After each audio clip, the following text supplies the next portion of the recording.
الحمدللہ وکفا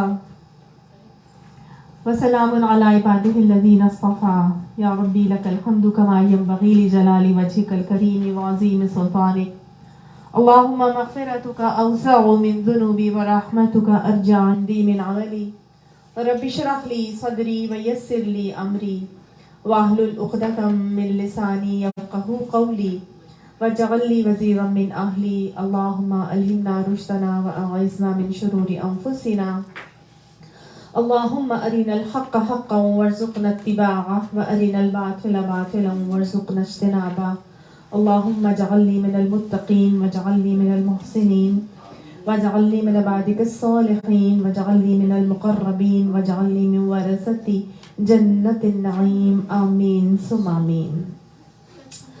سورہ بقرہ آیت نمبر 154 تک ہم نے کر لیا تھا. آج آیت نمبر 155 سے کریں گے. اعوذ باللہ من الشیطان الرجیم.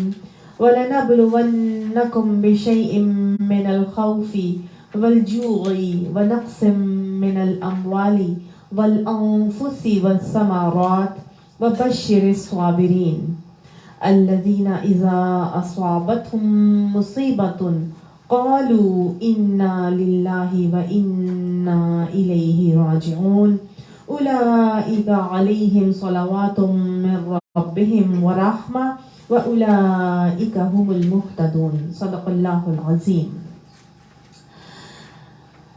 بہت ہی خوبصورت آیات ہیں جو آج ہم پڑھنے جا رہے ہیں. بہت ہی اہمیت کی حامل یہ آیات ہیں. ہماری پوری زندگی کا فلسفہ اور نچوڑ ہے ان آیات کے اندر. اللہ سبحانہ تعالیٰ نے انسان کو کیوں پیدا کیا؟ اللہ تعالیٰ قرآن پاک میں فرماتے ہیں نا الذی خلق الموت والحیات لیبلوکم ایکم احسن عملا. اللہ نے انسان کی موت اور زندگی کو اس لیے پیدا کیا ہے تاکہ لیبلوکم ایکم احسن عملا کرے. تم سب کو وہ آزما کر دیکھے کہ کون تم میں سے احسن عمل کرتا ہے. یہ قرآن پاک میں سورہ ملک کی پہلی آیت میں آتا ہے کہ تبارک الذی بیدہ الملک وہو علی کل شیء قدیر الذی خلق الموت والحیات لیبلوکم ایکم احسن عملا وہو العزیز الغفور. تو سورہ ملک کی سیکنڈ آیت کے اندر اللہ سبحانہ تعالیٰ نے یہ فلسفہ مجھے اور آپ کو بتا دیا تھا کہ انسان کو پیدا کرنے کا مقصد کیا ہے؟ آزمانا کہ کون اچھا عمل کر کے چلے گا، احسن عمل. ٹھیک ہے. اور یہاں پر اللہ سبحانہ تعالیٰ انسان کی آزمانے کے طریقے بتا رہے ہیں کہ جو میں نے تم سب کو آزمانا ہے نا کہ تم کون اچھا عمل کر کے چلے گا، تو دیکھ لو وَلَنَبْلُوَنَّكُمْ بِشَيْءٍ مِّنَ الْخَوْفِ وَالْجُوعِ وَالنَّقْصِ مِنَ الْأَمْوَالِ وَالْأَنفُسِ وَالثَّمَرَاتِ. میں 5 چیزوں سے تمہیں آزماؤں گا اور ضرور آزماؤں گا. ٹھیک ہے. اللہ نے یہ 5 چیزیں بتا دی ہیں وَلَنَبْلُوَنَّكُمْ کہہ کے کہ البتہ ضرور تم سب کو آزماؤں گا. ٹھیک ہے نا. یہ 5 آزمائش اللہ نے مجھے اور آپ کو دینی ہی دینی ہے. تو یہ نہ سمجھیے گا کہ اگر ہم دنیا میں آئیں گے لا الہ الا اللہ کا کلمہ پڑھیں گے تو ہم چھوڑ دیے جائیں گے. اللہ تعالیٰ فرماتے ہیں حسب الناس ان یترکوا ان یقولوا آمنا فہم لا یفتنون. کیا انسانوں نے یہ گمان کیا ہے کہ وہ چھوڑ دیے جائیں گے اور وہ کہیں گے کہ ہم ایمان لائیں اور ان کو چھوڑ دیا جائے گا؟ حسب الناس، کیا لوگوں نے یہ گمان کر کے رکھا ہے ان یترکوا، یہ کہ وہ چھوڑ دیے جائیں گے، ان یقولوا آمنا، یہ کہ جب وہ کہیں گے کہ ہم ایمان لائیں، فہم لا یفتنون، پھر ان کو آزمایا نہیں جائے گا. تو آزمائش تو ہونی ہے. اللہ نے تو آزمانا ہی آزمانا. ٹھیک ہے نا. سمجھ میں آ رہا ہے. اور اللہ تعالیٰ آزما کے دیکھنا چاہتے ہیں کہ احسن ایکم احسن عملا، کون تم میں سے احسن عمل کر کے چل رہا ہے. تو سمجھ میں آ رہا ہے نا. میں اور آپ یہاں پر اپنی مرضی سے زندگی گزارنے نہیں آئے. کس لیے آئے ہیں؟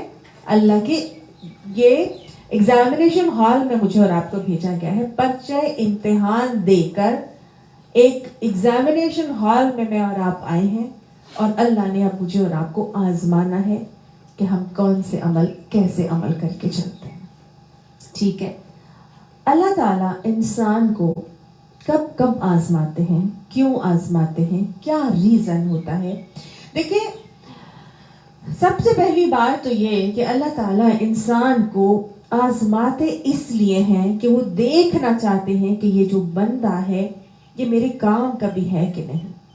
یقول آمنا, وہ کہہ تو رہا کہ میں ایمان لایا ہوں, لا الہ الا اللہ کا کلمہ تو اس نے پڑھ لیا ہے, لیکن ہاؤ سیریس ہی از, کتنا میرے کام کا ہے. حضرت بلال حبشی کو جب بہت مارا جاتا تھا, پیٹا جاتا تھا, ان کو تپتی ہوئی ریت پہ لٹایا جاتا تھا, بڑا سینے پر پتھر ننگے جسم پر رکھا جاتا تھا, اور وہ احد احد پکارتے تھے, تو کسی نے بعد میں ان سے ایک دفعہ پوچھا کہ بلال آپ تھکتے نہیں ان آزمائشوں سے؟ تو حضرت بلال حبشی نے کیا کہا تھا؟ انہوں نے کہا تھا کہ تم جب ایک ناقص مٹی کا پیالہ خریدنے کے لیے بازار جاتے ہو تو تم کیا اس کو ٹھوک بجا کر نہیں دیکھتے کہ پکا بھی ہے کہ نہیں, ٹوٹ تو نہیں جائے گا, کچا تو نہیں ہے؟ تو جب تم ایک ناقص مٹی کے پیالے کو ٹھوک بجا کے دیکھتے ہو کہ میرے کام کا بھی ہے کہ نہیں, تو میرا رب جب مجھے اپنے کام کا بنائے گا تو کیا وہ مجھے ٹھوک اور بجا کر نہیں دیکھے گا کہ کتنا میرے کام کا ہے؟ تو بس اللہ سبحانہ تعالیٰ ان آزمائشوں کو بھیج کے کیا کرتے ہیں, دیکھنا چاہتے ہیں کہ میرا بندہ میرے کام کا بھی ہے کہ نہیں. صرف زبانی تو نہیں کہہ رہا, اوپر اوپر سے تو نہیں کہہ رہا, واقعی یہ میرے مطلب کا ہے بھی کہ نہیں. ٹھیک ہے. تو آزمائش کی وجہ میں نے آپ کو بتائی. سب سے پہلی تو یہ ہے کہ لا الہ الا اللہ کا کلمہ وہ کلمہ ہے جس کو پڑھنے کے بعد انسان اس بات کے لیے تیار ہو جائے کہ اب میری آزمائشیں شروع ہو جائیں گی. ٹھیک ہے. یہ صرف کلمہ پڑھنے والوں کے لیے ہی ہے, سب کے لیے نہیں ہے. ٹھیک ہے. جو کہے گا کہ ہاں میں اب اللہ کا ہو گیا, میں نے اب ہر کام اللہ کے لیے کرنا ہے, میرے لیے اللہ کی خوشی سب سے عزیز ترین ہے, جو دنیا چاہے ناراض ہو جائے میں نے اپنے رب کو ناراض نہیں کرنا. دنیا چاہے خوش ہو یا نہ ہو, میرے اس طرح سے پہننے سے, اوڑھنے سے, کرنے سے, چاہے کوئی اور ناراض ہو جائے, میرا اللہ ناراض نہ ہو جائے. جس کے لیے یہ پرائیورٹی بن گئی اس کے لیے زندگی میں آزمائشیں شروع ہو جائیں گی. نہیں ہے, یہ انہی کے لیے آزمائشیں ہوتی ہیں جو یقولوا آمنا کرتے ہیں. جو کہے گا کہ میں نے اللہ کے لیے اپنے آپ کو وقف کر دیا ہے, اب آزمائشیں شروع ہونی ہیں. ٹھیک ہے. یہ وہ والی باتیں میں آپ کو بتا رہی ہوں. دوسری تو وہ جو ہماری تکلیفیں ہم لکھا کے لے کر آئے ہیں, اپنی تقدیروں میں جو پریشانیاں, تکلیفیں, وہ علیحدہ چیز ہے. جو غیر مسلموں کی آپ نے بھی بات کی ہے, وہ تو ان کی تقدیر ہے نا جو اللہ نے لکھ دیا. لیکن جب آپ اللہ کا نام لے کے نعرہ لگائیں گے, لا الہ الا اللہ آمنا کہیں گے, تو پھر بھول جائیں کہ آپ پھولوں کی سیج پہ بیٹھے ہیں. پھر اس مومن کے لیے دنیا کیا بن جاتی ہے؟ الدنیا سجن المومن و جنت الکافر. مومن کے لیے سجن بن جاتی ہے, قید خانہ بن جاتی ہے. صحیح. پھر اس کو دنیا کی رنگینیاں, رانائیاں, پھر وہ اس کے لیے ایک سائیڈ پہ بن جائے. کہتے ہیں نا اسی راہ گزر پہ آ سکو تو چل کے آ سکو تو آؤ, میرے گھر کے راستے میں کوئی کہکشاں نہیں ہے. تو میں ڈرا نہیں رہی ہوں آپ کو, میں حقیقت بتا رہی ہوں. لا الہ الا اللہ کا نعرہ لگا کے آزمائشوں کے لیے تیار ہو جانا ہے. اللہ ہمیں ان آزمائشوں پر وہ رویے اپنانے کی توفیق عطا فرمائے جو اللہ تعالیٰ ہم سے چاہتے ہیں. آگے آگے دیکھیں گے کہ اللہ تعالیٰ ہم سے کیا رویہ چاہتے ہیں. تو پہلی بات تو یہ کہ اللہ تعالیٰ دیکھنا چاہتا ہے کہ میرا بندہ کتنا سیریس ہے. پھر اب آمن نہ کہہ کے اللہ نے ٹھوک بجا کے دیکھا, اس کے بعد کیوں آتی ہیں؟ اب وہ تو بندہ مومن بن گیا, وہ تو اب اللہ تعالیٰ کا پسندیدہ بنتا جا رہا ہے, اس نے ثابت کر دیا کہ ہاں میں اللہ کے لیے اپنی ہر چیز کو قربان کروں گا، اللہ کی رضا کو حاصل کرنے کے لیے اور اللہ کی ناراضگی سے بچنے کے لیے. ٹھیک ہے نا؟ ہماری زندگی کا مقصد اللہ کو راضی کرنا ہے، اللہ کی رضا کو حاصل کرنا ہے. جنت کی نعمتیں تو اللہ کی رضا کے آگے بھی بہت ہیچ ہو جائیں گی نا. تو ہمارا مقصد کیا ہونا چاہیے؟ اللہ راضی ہو جائے. اب اللہ تعالیٰ نے آزمانا شروع کیا اور انسان نے اپنے رویوں سے ثابت کر کے دکھایا کہ ہاں میں اللہ ہی کا بندہ ہوں. پھر کیوں اس مومن پہ آ رہی ہیں تکلیفیں، پھر کیوں پریشانیاں آ رہی ہیں؟ صحابہ کرام پہ آئیں، نبی صلی اللہ علیہ وآلہ وسلم پر آئیں، کتنی آئیں. کیا وہ اللہ کے کام کے نہیں تھے؟ کیا وہ اللہ کے پسندیدہ نہیں تھے؟ حبیب خدا تھے نبی صلی اللہ علیہ وآلہ وسلم. کوئی اپنے حبیب کو کبھی تکلیف دے سکتا ہے؟ کوئی اپنے محبوب کو کبھی تکلیف دے گا؟ نہیں. اللہ تعالیٰ کیوں کر رہے ہیں پھر یہ سب کچھ جو ہم نے دیکھا کہ صحابہ کرام پہ ابھی ہم دیکھیں گے کیسی کیسی تکلیفیں آئی تھی. تو پلے سے باندھ لیجئے کہ اگر پھر بھی کسی نیک بندے کے اوپر کوئی تکلیفیں آ رہی ہیں تو اللہ سبحانہ تعالیٰ اس کو اس تکلیفوں کے باعث رگڑ کر، گرائنڈ کر کے، پالش کر کے ریفائن کرنا چاہتے ہیں. اس کو ہیرا اور کندن بنانا چاہتے ہیں. سونا جب ہوتا ہے نا بھٹی میں ڈال کے پکایا جاتا ہے تو وہ کیا بن جاتا ہے؟ کندن. سونا تو وہ بن گئے تھے لیکن اللہ نے ان کو کندن بنانا تھا. ہیرے تو وہ بن گئے تھے لیکن اللہ تعالیٰ ان کو کوہ نور ہیرا بنانا چاہتا تھا. جتنا کاٹیں گے، جتنے ہیرے پہ کٹس لگیں گے اتنا گلو کرے گا. ایسا ہے جتنی مشکلات آئیں گی، جتنی آزمائشیں آتی ہیں، وہ کہتے ہیں نا تندیے باد مخالف سے نہ گھبرا اے عقاب، یہ تو چلتی ہیں تجھے اونچا اڑانے کے لیے. سمجھ آ رہی ہے؟ تو نیک لوگوں پر پھر آزمائشیں کیوں آتی ہیں؟ کیونکہ اللہ سبحانہ تعالیٰ ان کو اونچا اڑانا چاہتا ہے، ان کو اور زیادہ پالش اور ریفائن کرنا چاہتا ہے. ہم لیتے ہیں ایک ناقص لکڑی کا فرنیچر، جب ہم کورا لیتے ہیں تو وہ کتنا بدنما سا ہوتا ہے.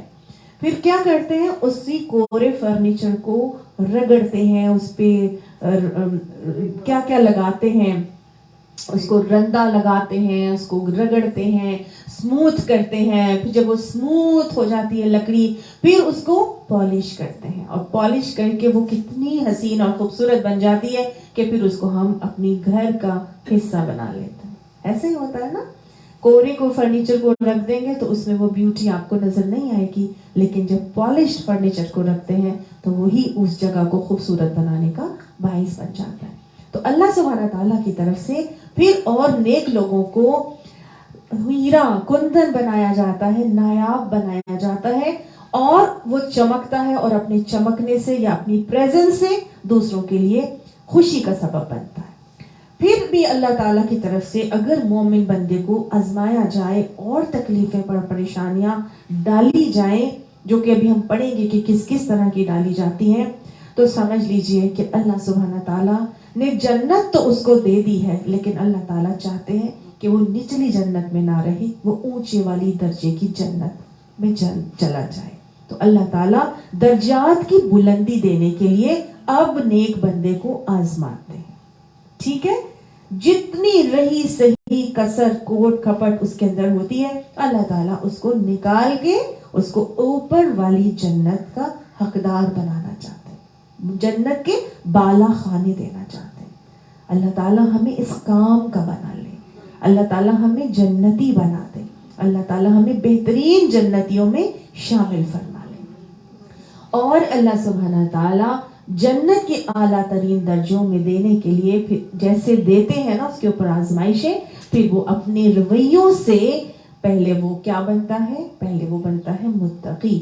پھر پہلے وہ مومن تھا، پھر وہ متقی بنتا ہے، پھر وہ متقی بننے کے بعد پھر وہ محسن بنتا ہے، پھر محسن کے رویوں کے بعد وہ عباد الرحمن بنتا ہے. پھر اللہ سبحانہ تعالیٰ اس کو نعم العبد کی صورت میں اپنے شکر گزار بندوں میں کیٹیگری میں شامل فرما لیتا ہے. ٹھیک ہے؟ تو اللہ تعالیٰ درجات کی بلندیاں دنیا میں بھی دیتے ہیں، اپنے آگے بھی دیتے ہیں، اور اسی بلندی سے اللہ تعالیٰ اس کو بہترین جنت کے بالا خانے عطا فرماتے ہیں. دوبارہ بتائیے آزمائش آزمائش کے بعد پہلے کیا ہوتا ہے، پھر کیسے؟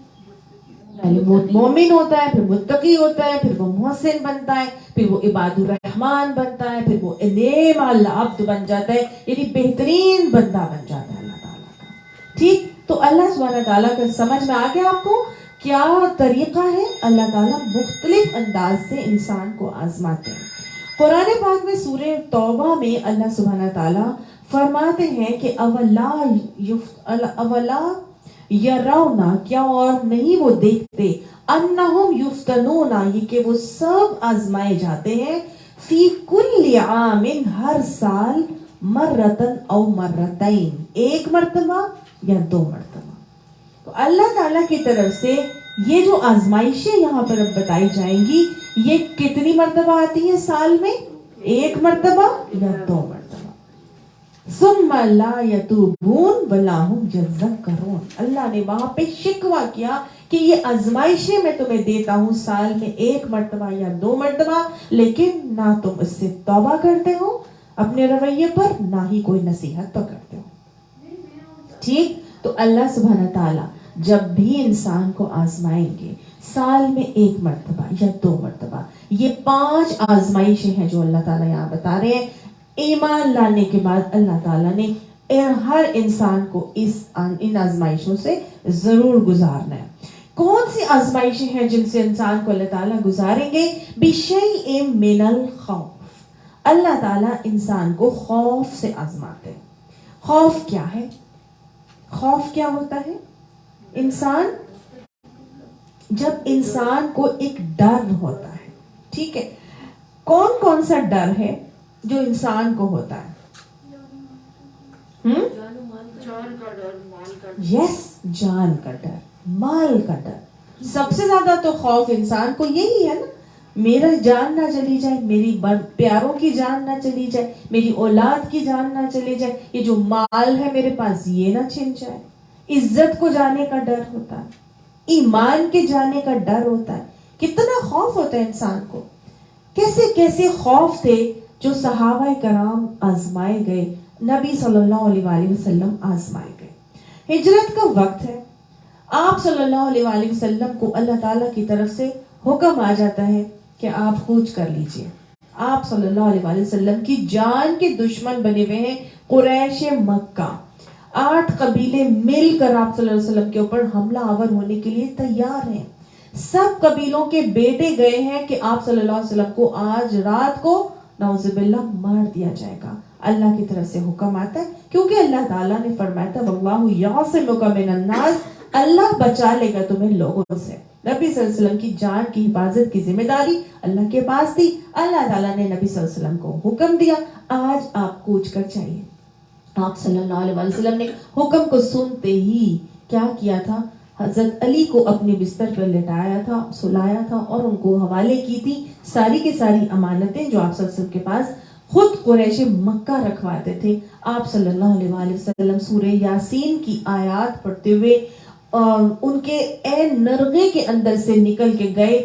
اللہ نے ایسے نبی صلی اللہ علیہ وسلم کی حفاظت کی تھی کہ اللہ تعالیٰ نے نبی صلی اللہ علیہ وسلم کو دعا بتائی. یہ سورہ یاسین کی آیات تھی، شروع کی 11 آیات پڑھتے ہوئے آپ صلی اللہ علیہ وسلم مٹھی میں مٹی سمیٹ کر آپ نے ان کے سروں کے اندر ڈال کے ان کی نگاہوں کے سامنے سے گزر کے چلے گئے اور ان کی نگاہوں میں نبی صلی اللہ علیہ وآلہ وسلم آئے ہی نہیں.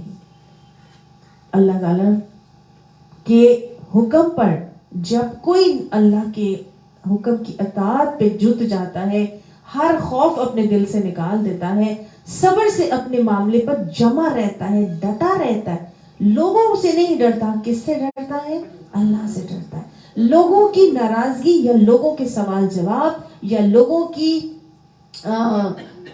خوشی کو نہیں دیکھتا، بلکہ کس کو دیکھتا ہے؟ کس چیز کو مد نظر رکھتا ہے؟ اللہ کو مد نظر رکھتا ہے. تو پھر صبر سے جب وہ جمع رہتا ہے، ڈٹے رہتا ہے، تو اللہ تعالیٰ نے آخر میں اسی آیت کے آخر میں فرمایا تھا وَبَشِّرِ الصَّابِرِينَ، صبر کرنے والوں کو بشارت دے دو، خوشخبری دے دو.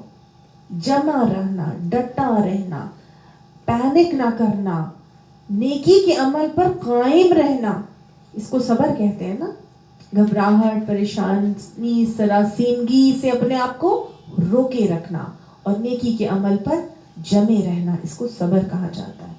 آپ صلی اللہ علیہ وآلہ وسلم نے جب صبر کیا تھا تو اللہ تعالیٰ نے ابھی اس آیت سے پہلے جو ہم نے پچھلی کلاس میں پڑھی تھی کہ ان اللہ مع الصابرین واستعینوا بالصبر والصلاۃ کا جب حکم پڑا تھا کہ صبر اور نماز سے مدد پڑھو مانگو، ان اللہ مع الصابرین، بے شک اللہ صبر کرنے والوں کے ساتھ ہوتا ہے۔ تو صبر کرنے والوں کے ساتھ اللہ پھر کیسے ہوا کہ نبی صلی اللہ علیہ وآلہ وسلم کو قریش مکہ دیکھ ہی نہیں سکے، ان کی نگاہیں، ان کی بصارت ہی اللہ تعالیٰ نے سلب کر لی تھی، ان کی آنکھوں پر پردہ پڑ گیا تھا اور ان کو کچھ نظر نہیں آیا تھا کیونکہ اللہ ساتھ ہو گیا تھا۔ تو گویا ہجرت کا وقت ہے، جان کا خوف ہے، لیکن اللہ کے حکم کی اطاعت پر عین دشمنوں کے نرغے سے نبی صلی اللہ علیہ وسلم نکل کے آ رہے ہیں، تو اللہ سبحانہ تعالیٰ ایسے ساتھ دیتا ہے انسان کا۔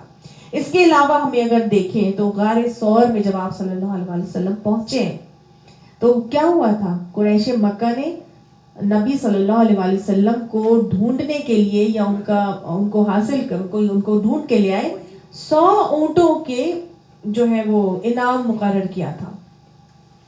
سب ڈھونڈ رہے ہیں، پورے کے پورے کھوجی جو نشان قدموں کے نشانات جو ٹریس کر کے پہنچتے ہیں، زبردست کھوجی تھا جس کو انہوں نے ہائر کیا اور وہ لے کے واقعی غار ثور تک پہنچ گیا۔ اور آپ صلی اللہ علیہ وآلہ وسلم کو حضرت ابو بکر نے کہا کہ ہم تو مارے گئے، تو اللہ کے نبی نے کیا فرمایا تھا؟ لا تحزن ان اللہ معنا، غم نہ کرو، اللہ ہمارے ساتھ ہے، جمے رہو، ڈٹے رہو۔ پینک ہو کے حضور صلی اللہ علیہ وآلہ وسلم کے ساتھ حضرت ابو بکر نے یہ تو نہیں کیا تھا نا کہ فوراً بھاگ کے نکل آتے، ڈر جاتے، چیخ و پکار کرنا شروع ہو جاتے۔ وہ نیچے غار کے اندر ہے، دہانے پر قدموں نشان کھڑے ہوئے نظر آ رہے ہیں، ان کے جو دشمن ہے سر پہ کھڑا ہوا ہے۔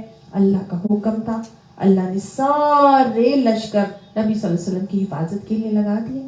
مکڑی نے جالا بھی بن دیا، فاختہ نے انڈے بھی دے دیے گھونسلے میں۔ تو ایسے سیکنڈز میں وہ کام ہوتا ہے، اللہ اپنے لشکر لگاتا ہے۔ جمے رہنا ہے، ڈٹے رہنا ہے۔ مقصد بتانے کا صرف یہ ہے، مشکلیں آئیں گی، پریشانیاں آئیں گی، جان کو جانے کا خوف بھی ہوگا، لیکن کیا کرنا ہے؟ جمے رہنا ہے، ڈٹے رہنا ہے اور دیکھ لینا ہے کہ اللہ سبحانہ تعالیٰ کیسے پھر ساتھ دیتا ہے۔ نبی صلی اللہ علیہ وآلہ وسلم کا ہی واقعہ دیکھ لیجئے۔ مکہ کا مدینہ کا ٹائم ہے اور مشرکین مکہ سے حملے کا خوف ہے، اتنا خوف ہے کہ آئے دن ان کی طرف سے کوئی نہ کوئی ریومرز آتے رہتے تھے کہ مشرکین حملہ آور ہونے والے ہیں۔ اور نبی صلی اللہ علیہ وسلم اتنا پریشان تھے کہ راتوں کو نیندیں نہیں آتی تھی، اتنا خوف تھا نبی صلی اللہ علیہ وسلم کو۔ لیکن کیا ہوا؟ کیا انہوں نے چھوڑ دیا تھا کہ متنی یہاں پہ تو ہم اٹھی بر آئے ہیں، کسی وقت بھی وہ آ جائیں گے، چھوڑو کیا کرنا ہے، ہماری جان چلی جائے گی، ہمارے بچے ہیں، ہماری بیویاں ہیں، کاروبار بھی ہمارے چلے گئے، چھوڑو رہنے دو، کیا فائدہ اتنی مشکل زندگی گزارنے کا؟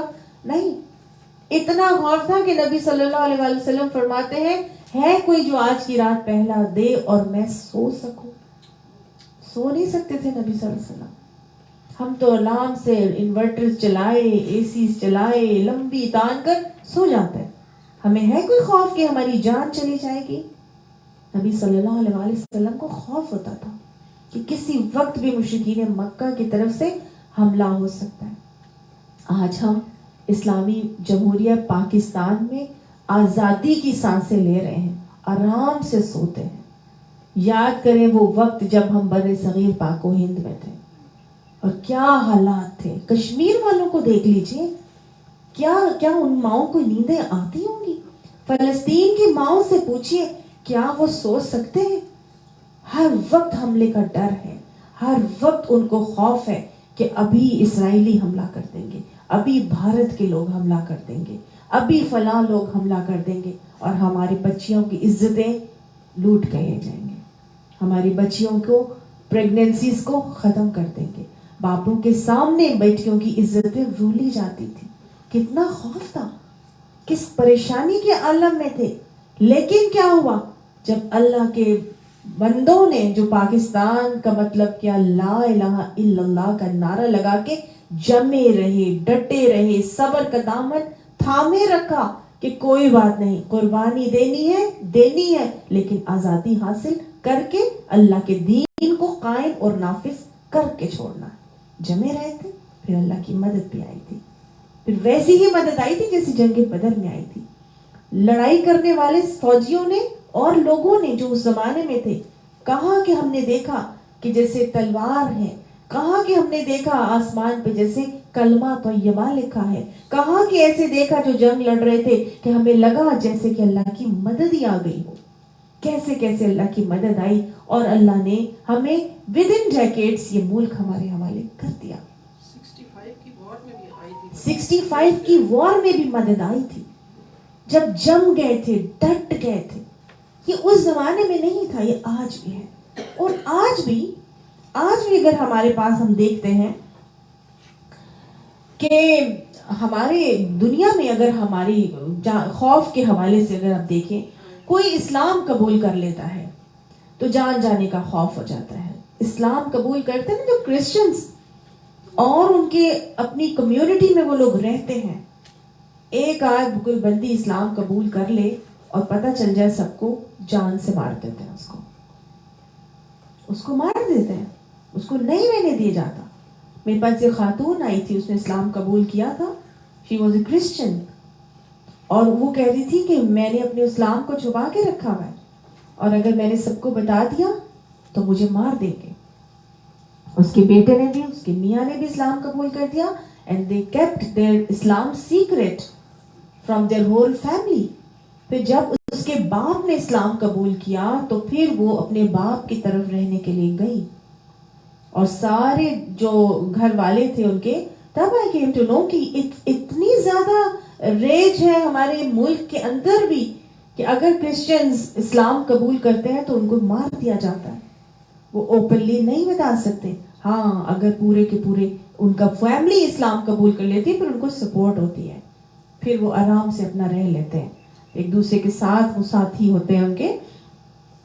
اس کے علاوہ کوئی عام دنوں کی مثال اگر ہم دیکھتے ہیں تو ایک بچی کی شادی ہوتی ہے, وہ دوسرے گھر میں آتی ہے, وہاں پہ اس کو خوف ہوتا ہے. ماں باپ کے گھر میں تو خوف نہیں ہوتا کوئی بھی, ماں باپ نے جیسے بھی رکھا, لیکن وہ دوسرے گھر میں آتی ہے. ہم سب خواتین ہیں, ہم شادیاں ہوئی تھی, ہم دوسرے گھروں میں آئے تھے, تو اس کو خوف ہوتا ہے, پتہ نہیں سب لوگ خوش ہوں گے, پتہ نہیں ناراض تو نہیں ہو جائے گا کوئی, ہوتا ہے نا.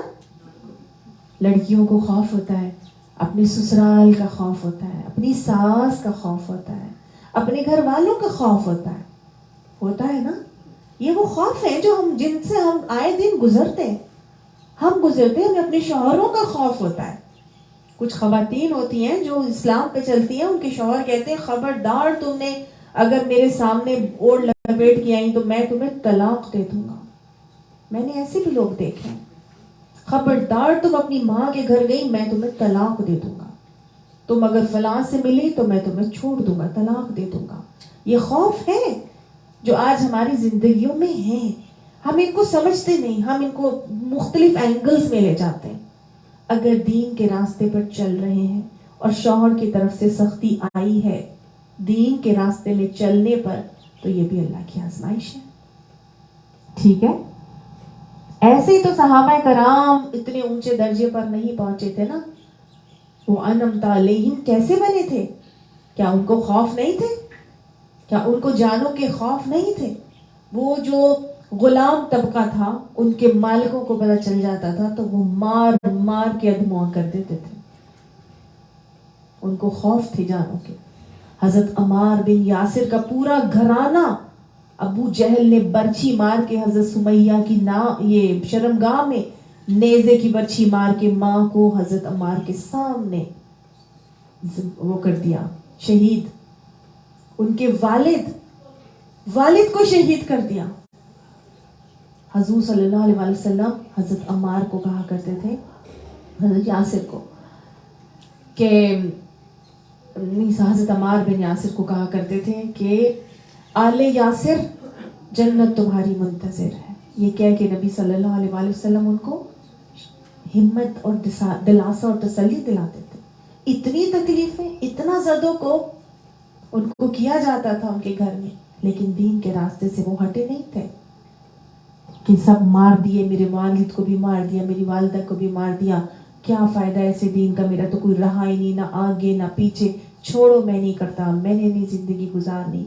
تو یہ سب اللہ کی طرف سے آزمائش ہے، اور ان آزمائشوں پہ صبر سے جمے رہنا، ڈٹے رہنا، اور اللہ کے حکم کے مطابق اپنی زندگی گزارنے والوں کے لیے بشری کا معاملہ ہے، خوشخبری ہے.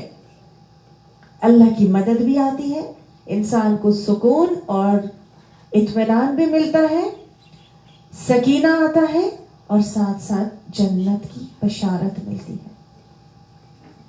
تو زندگی میں کوئی بھی پرابلم آتی ہے، کوئی تکلیف آتی ہے، کوئی بچی ہے وہ بہت ماڈرن فیملی سے ہے اور وہ کنورٹ ہو جاتی ہے، کوئی بچہ ہے بہت ماڈرن فیملی سے ہے اور وہ کنورٹ ہو جاتا ہے، اسلامک ہو جاتا ہے، کیا اس کو تانے نہیں سننے پڑتے؟ کیا اس کو لوگ دوست چھوڑ نہیں جاتے؟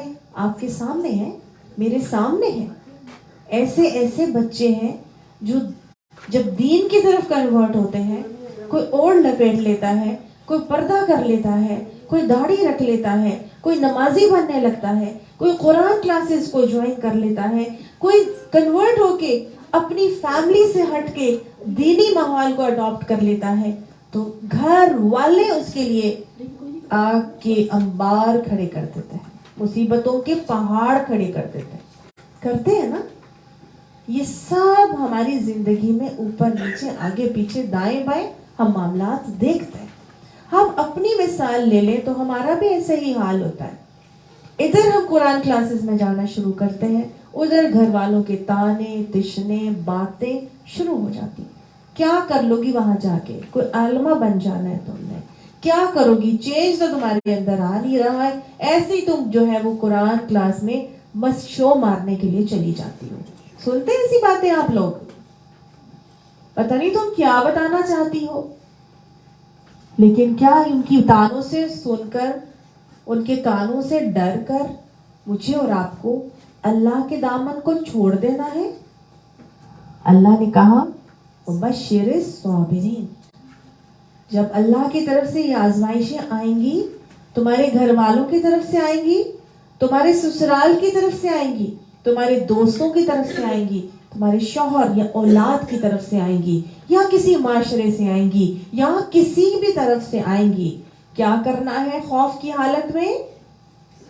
صبر سے نیکی پر جمے رہنا ہے، ڈٹے رہنا ہے. کل پرسوں کا واقعہ ہے، پشاور میں بم بلاسٹ ہو گیا، نماز کے وقت ہوا تھا، اور طالبان نے اس کی ذمہ داری قبول کر لی ہے نا کہ ہم نے کیا تھا. اور وہ کس طرح جسٹیفائی کرتے ہیں کہ اللہ کے گھر کو کلین کر رہے ہیں گندگی سے. ہم یہ سب جو آئے ہیں نماز پڑھنے کے لیے، یہ گندگی ہے، ہم اللہ کے گھر کو گندگی سے کلین کر رہے ہیں. شیطان ایسے جسٹیفائی کرواتا ہے غلط عمل کو. جس نے کسی ایک انسان کو بچایا اس نے انسانیت کو بچایا، اور جس نے کسی ایک کو قتل کیا، انسانی جان کو قتل کیا، اس نے ساری انسانیت کو قتل کیا ہے نا. یہ تو کیسے جسٹیفائی کر دیتے ہیں؟ یہ کہہ کے جسٹیفائی کر دیتے ہیں.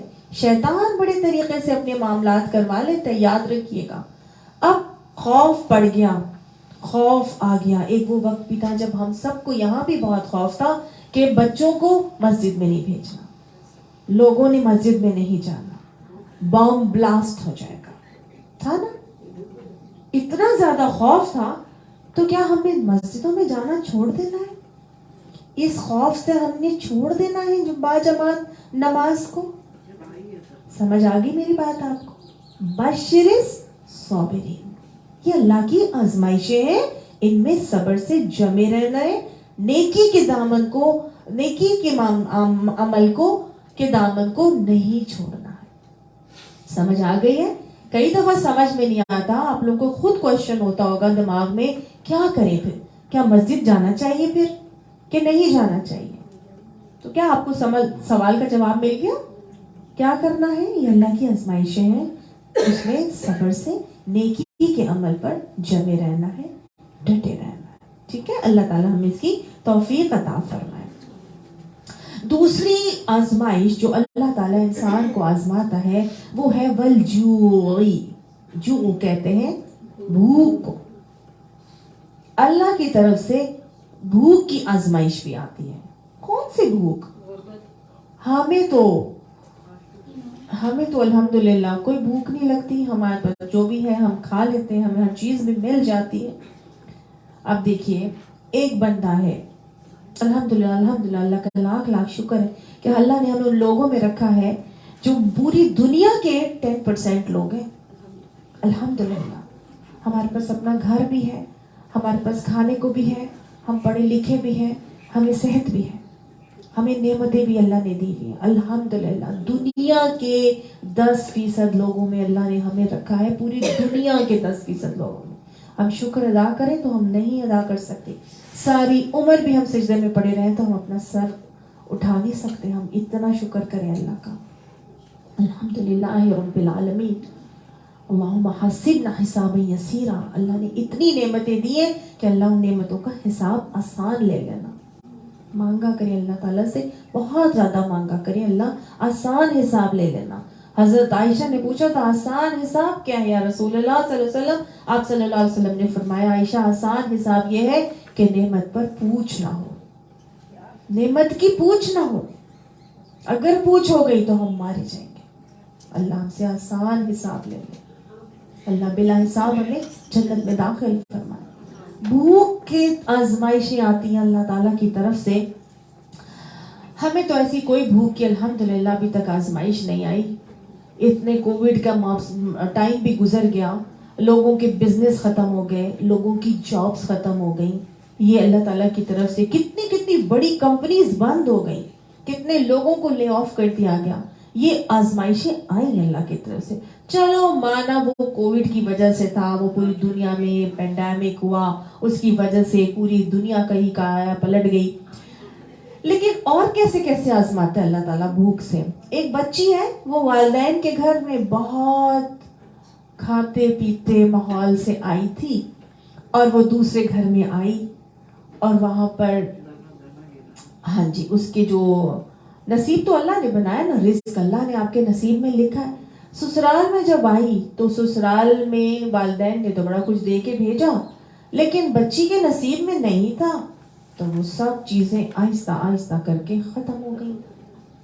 ایک بچی میرے سامنے میری نظروں میں ہے, ماں باپ نے بڑا دے کے بھیجا اس کو, ہر چیز کی اس کے لیے. فرنیچر کو کیڑا لگ گیا, دیمک لگ گیا, فرنیچر ختم ہو گیا. باقی جو چیزیں تھیں وہ ٹوٹ پھوٹ گئیں. ایک کمرے سے, جس کمرے میں وہ شادی ہو کر آئی, وہ وہاں سے در بدر کر کے دوسرے کمرے میں لے کے آ گئی. مطلب اس کے ہسبینڈ نے کہا نہیں یہاں نہیں رہنا, وہ فلاں جگہ پہ رہیں گے, دوسرے کمرے میں لے گئے اس کو. تو وہ تو جس ایک نصیب ہے نا انسان کا, تو یہ اللہ کی طرف سے آزمائش ہے. کہاں تو کھاتے پیتے گھر سے آئی تھی, لیکن اب اصل تو نصیب یہاں پہ تھا, وہاں پتہ نہیں کس کس کے نصیب کا مل رہا تھا. لیکن جب یہاں آئی تو پھر اپنا نصیب اس کے ساتھ تھا. وہ حالات کہاں سے کہاں اس کو لے کے آ گئے. میاں کا کاروبار بڑا اچھا تھا, سسر کا کام بڑا اچھا تھا, لیکن بچی کے آنے کے بعد ان کے حالات کم ہو گئے. تو یہ سب دنیا کی آزمائشیں ہیں, یہ اللہ تعالیٰ کی طرف سے بھوک کی آزمائش ہے. اب وہ یہ کہیں کہ جی میں تو چونکہ مذہب پہ چل رہی تھی, دینی تھی, تو اس وجہ سے میرے اوپر اتنی مشکلات اور آزمائشیں آ گئی, چھوڑو میں نے نہیں کرنا دین کا کوئی بھی کام, میں تو اسی طرح ٹھیک تھی جیسے والدین کے گھر میں ریل پیل تھی, میں نے اسی طرح ہی ہو جانا ہے. اللہ کی طرف سے آزمائش ہے, کیا کرنا ہے, صبر سے جمے رہنا ہے, ڈٹے رہنا ہے. جو جنید جمشید آپ کے سامنے ہے, اللہ کی طرف کنورٹ ہوا, اس کو معلوم ہو گیا کہ جو میرا ذریعہ معاش تھا سنگنگ, وہ غلط تھا, حرام تھا. اس نے اپنے ذریعہ معاش کو کیا کیا, اللہ کے لیے چھوڑ دیا. اور اس نے یہ نہیں دیکھا کہ میں سوچا, شیطان بار بار دماغ میں لاتا ہے, بار بار اس کو آیا, بار بار آتا تھا, پلٹتا تھا, آتا تھا, پلٹتا تھا. 2 سال لگے اس کو پورا,